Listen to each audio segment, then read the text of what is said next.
for me personally an honor for inviting Sheikh Taqi Usmani, Chairman Ayofi Sharia Board, to deliver his keynote speech. Let me also invite the fellow panelists and commentators to the stage as well. Can we start with Professor Alexei Ivanov, Mr. Mikhail Orlov,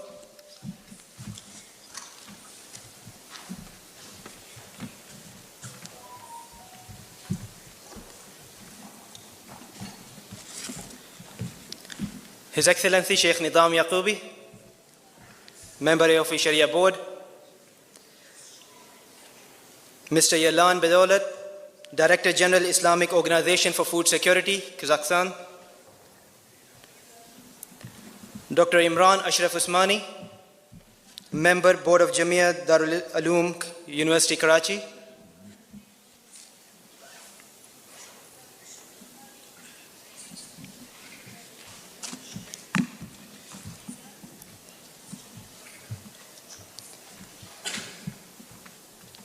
Can I invite His Excellency Sheikh Mufti Taqi Usmani to deliver his keynote speech?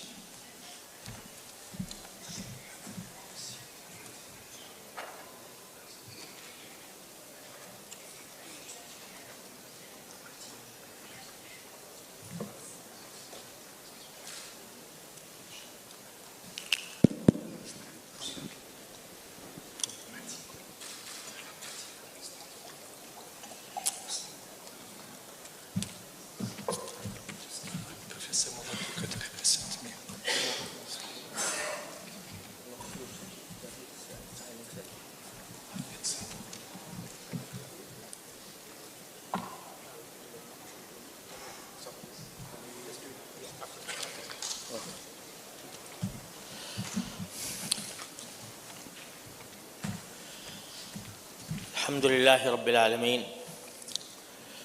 والصلاة والسلام على سيدنا ومولانا محمد خاتم النبيين وإمام المرسلين وقائد الغر المحجلين وعلى آله وأصحابه أجمعين وعلى كل من تبعهم بإحسان إلى يوم الدين. My brothers and sisters, Assalamu alaikum wa rahmatullahi ta'ala wa barakatuh. It is really a great pleasure and honor for me to participate in this pioneering project that is being presented today, not only for discussion but also to take practical measures to implement it. First of all, I would like to point out that when we speak of Islamic finance, some people understand that Islamic finance is restricted to the Muslims only. No doubt, it is the principles governing Islamic finance are provided by the Holy Quran and the Sunnah of the Holy Prophet Muhammad sallallahu alaihi wasallam, and Muslims are bound to follow them in each sphere of their life. But so far as Islamic finance or Islamic trade is concerned, its benefits are not restricted to Muslims only. They comprise some principles, guiding principles that are for the betterment of the entire humanity at large. So therefore, it is not Muslims only that benefit from these principles and these values, but it gives a better solution for the economic affairs throughout the world. Today we see that the human beings have experienced different systems of economy. There has been feudalism, then came capitalism, socialism, and communism. But none of these systems could solve the problems of human beings so far as their economic life is concerned. Allah subhanahu wa ta'ala, through the Holy Quran and the teachings of the Holy Prophet Muhammad sallallahu alaihi wasallam, has given us a set of principles governing each sphere of life, including economy and finance. These principles are not made by human beings only on the basis of reason, only on the basis of experience, but they are given to us by revelation directly from Allah subhanahu wa ta'ala.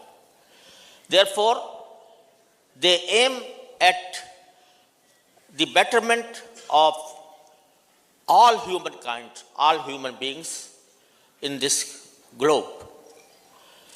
So, this is the reason why non-Muslim countries are also interested in practicing according to those principles that are set by the Islamic financial system.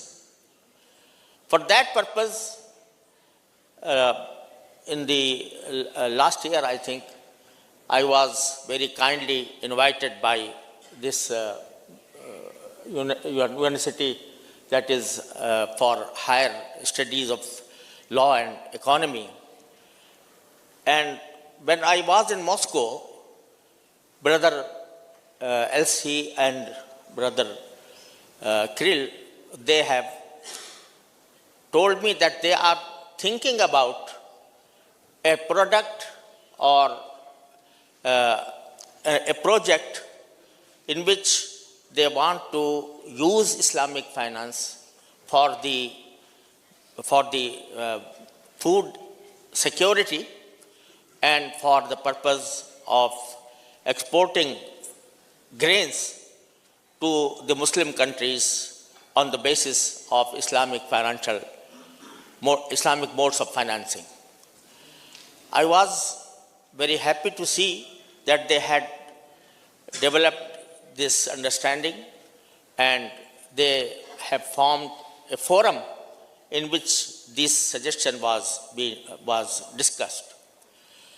So I personally advise them to take this product or this vision before a gathering in which all the stakeholders are present and in which this concept may be discussed.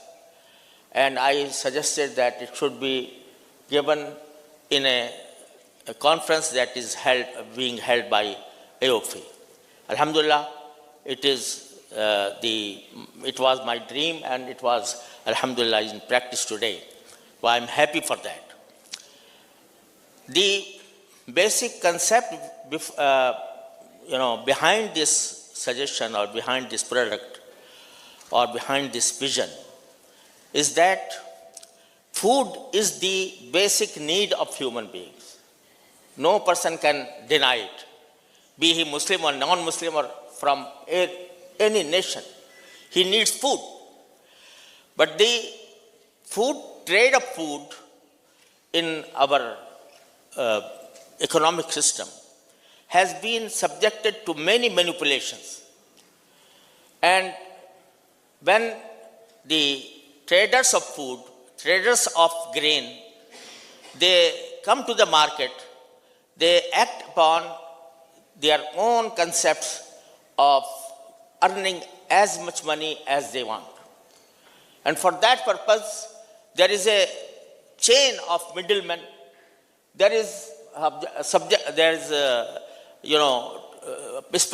speculative transactions because of which the food or grains cannot reach the poor people except on a very high price that they cannot afford.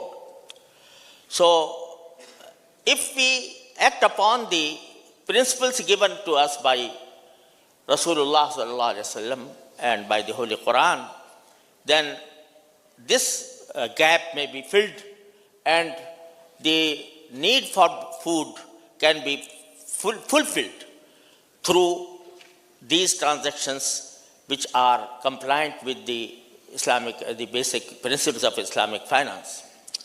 And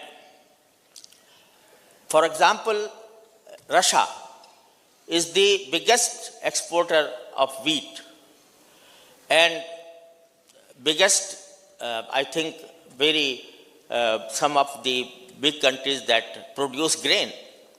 So they wanted to use Islamic finance to finance their exports to other countries on the basis of Islamic principles, so that the Muslim countries and in particular the Middle East countries would benefit from this, and they may establish a constant relationship with them to export grain, to distribute grain among the nearby countries and also to the Muslim countries on a fair basis, on an equitable basis, that will be very beneficial for the poor people who need grains.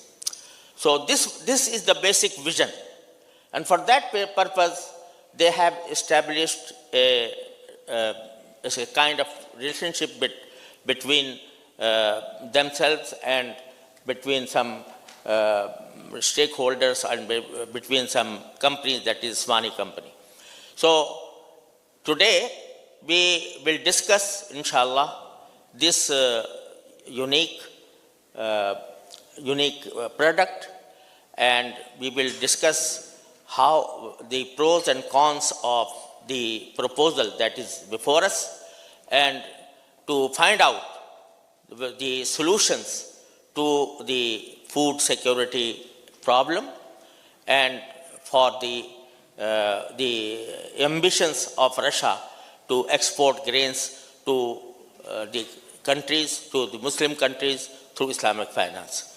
And I hope that, inshallah, this session and these discussions will throw more light on the vision that is the subject matter of this session.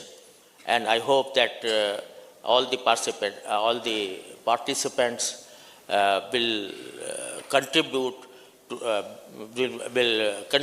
the to different horizons of the vision, and I hope that Allah subhanahu wa ta'ala may guide us for that, inshallah. Wa akhiru da'wana and alhamdulillahi rabbil alamin.